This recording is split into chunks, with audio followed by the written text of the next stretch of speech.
We're continuing our playthrough of Belisarius from the Decision Games Mini, and we're now on turn 2, which is representing September of 533 AD.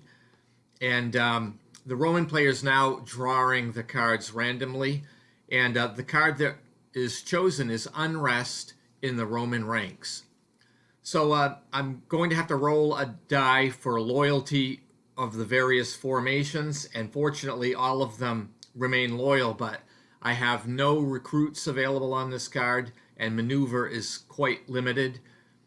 So the Roman fleets are static, but several of the Roman units do begin to march west as the enemy is still nearby, and a Vandal cavalry band is in the desert just due west, so the Romans engage them, and this time the Vandals obtain battlefield advantage, so they get to fire first, and each side has one unit panic, and the battle ends with the Vandal cavalry fleeing farther west than they were, and the Romans are able to secure that countryside area.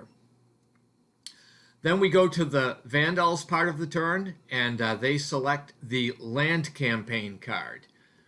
So this card has no recruiting or fleet maneuver, but it has very generous land movement allowances. So the Vandal player decides to evade and disperse his forces rather than to confront the Romans directly, and I have the Vandals spread the units out as speed bumps, trying to stall any Roman advances.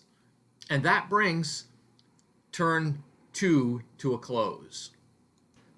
So now we'll go on to turn 3. This is still 533 AD. And the Roman player draws the Procopius card. And this card is going to allow the Roman player to examine all of the enemy's stacks. And just for historical note, the card is referencing Procopius of Caesarea, who was a Byzantine scholar that Belisarius took along as his secretary. And I believe he wrote a detailed record of the Roman exploits in North Africa. And who knows, maybe Procopius was a spy as well. But it turns out that the Vandals are so dispersed that there's really only one hidden unit that I discover as a Roman player, and that's a fleet at Hippo Regius. But nonetheless, I do learn as the Roman player the composition of this fleet.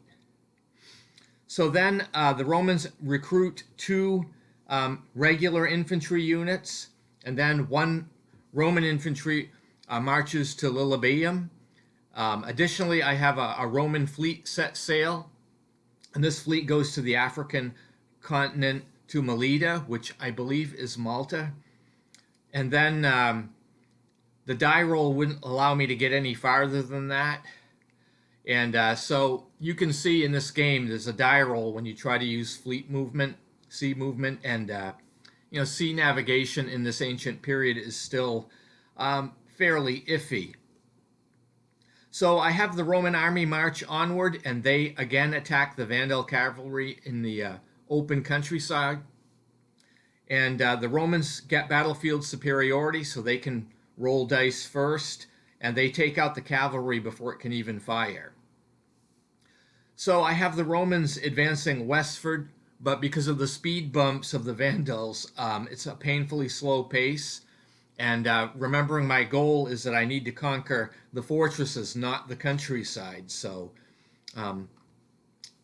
far, the Vandals are doing adequate at slowing me down. So now it's the Vandal player's turn, and the card that I randomly select is called Allies.